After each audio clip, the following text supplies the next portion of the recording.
কালের স্রোতে গড়িয়েছে ১ বছর, কিন্তু মাইলস্টোন ট্র্যাজেডিতে আহত নিহতদের স্বজনরা যেন আটকে আছেন সেই দিনেই।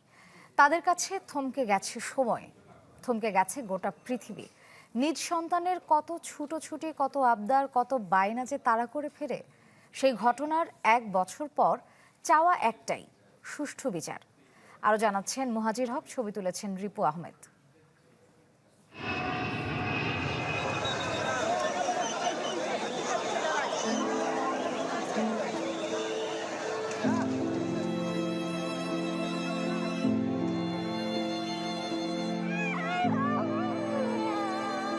সেদিন কেঁদেছিল গোটা দেশ। আমার বাবার কত কষ্ট হয়েছে। চোখের পলকে হারিয়ে গিয়েছিল কত নিষ্পাপ প্রাণ, কত সাজানো স্বপ্ন। ১ বছর আগে মাইলস্টোন ট্র্যাজেডিতে ক্ষতবিক্ষত কোমল হাত আবারও লিখতে শুরু করেছে স্বপ্নের কথা। বিভীষিকার সময় পেরিয়ে সেই স্বপ্নযাত্রায় অনেক আগেই শিক্ষার্থীরা ফিরেছে ক্লাসে। তবু তারা করে বেড়ায় অদৃশ্য ভয় আর আতঙ্ক। আমার 7% কিন্তু আমার ডিপ বার্ন, আমার ফেস আর 2 হাতে বার্ন হয়েছে। আমার অনেক কষ্ট হয়, কিন্তু অতীত তো অতীত। আমার কাছে এখন বিমানের শব্দটা ভয়ই লাগে, যদি আবার এরকম কিছু হয়। হঠাৎ আকাশে উড়ে যাওয়া ইস্পাতের পাখির গর্জন মনে করিয়ে দেয় ভয়ঙ্কর সেই দুপুরের কথা। আর স্কুল ছুটির ঘণ্টা না বাজা পর্যন্ত অদৃশ্য এক শঙ্কা আঁকড়ে ধরে রাখে অনেক অভিভাবকের হৃদয়। এখনো কিন্তু যুদ্ধ বিমান যায়, এমনি অন্য বিমানও যায়। আমার 2টা বাচ্চা পড়ে এখানে, কিন্তু ওই যখন আসে বাসায় না যাওয়া পর্যন্ত টেনশন থাকে।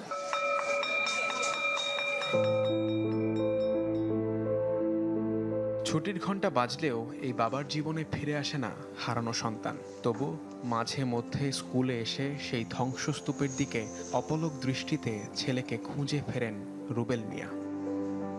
একটি বছর কিভাবে পার হয়েছে আমরা ক্ষতিগ্রস্ত পরিবার ছাড়া কেউ জানে না। আসলে আমরা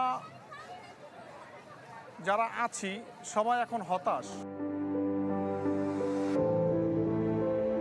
আরেক দম্পতি শাহাবুল শেখ আর মিম সুলতানা ছোট্ট রাইসামণিকে হারানোর পর ছবিতেই খুঁজে ফেরেন মেয়েকে।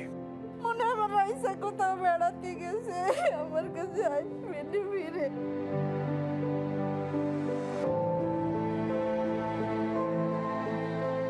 সরকার, স্কুল কর্তৃপক্ষ সবার প্রতি ভীষণ ক্ষোভ তাদের।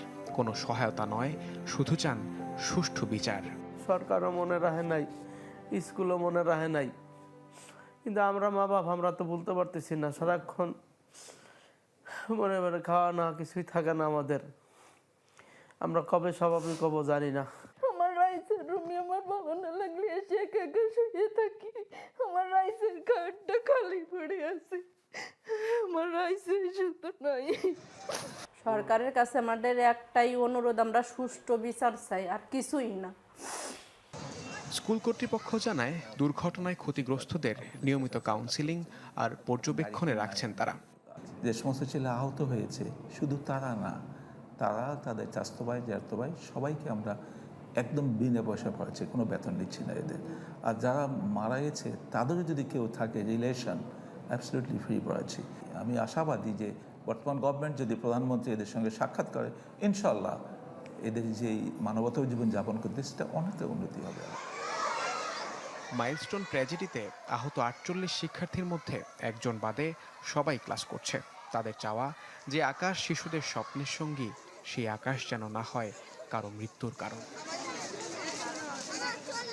মুহাজির হক, চ্যানেল 24, ঢাকা।